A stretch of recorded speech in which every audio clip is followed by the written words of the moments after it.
Good evening, London.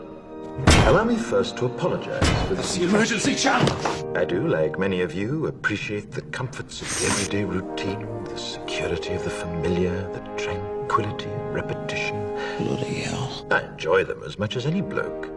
But in the spirit of commemoration, whereby those important events of the past, usually associated with someone's death or the end of some awful bloody struggle, are celebrated with a nice holiday, I thought we could mark this November the 5th, a day that is sadly no longer remembered, by taking some time out of our daily lives to sit down and have a little chat. There are, of course, those who do not want us to speak. Just let me think. I suspect even now orders are being shouted into telephones and men with guns will soon be on their way. It's Chancellor Sutler. Damn it! Why?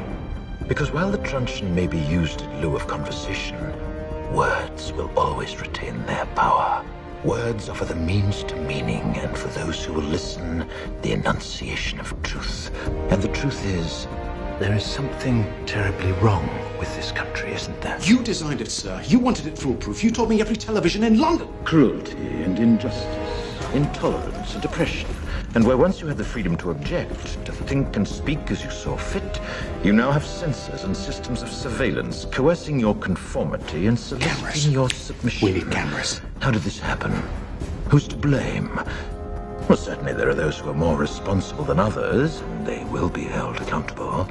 But again, truth be told, if you're looking for the guilty, you need only look into a mirror.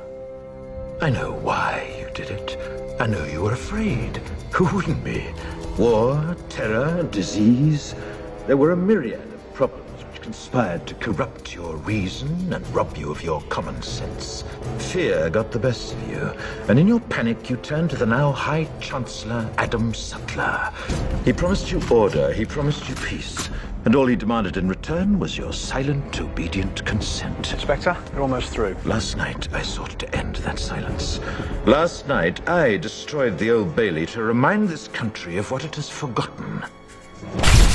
More than 400 years ago, a great citizen wished to embed the 5th of November forever in our memory. His hope was to remind the world that fairness, justice, and freedom are more than words. They are perspectives. So if you've seen nothing, if the crimes of this government remain unknown to you, then I would suggest that you allow the 5th of November to pass unmarked. But if you see what I see, if you feel as I feel, and if you would seek as I seek, then I ask you to stand beside me 1 year from tonight, outside the gates of Parliament, and together we shall give them a 5th of November that shall never, ever be forgotten.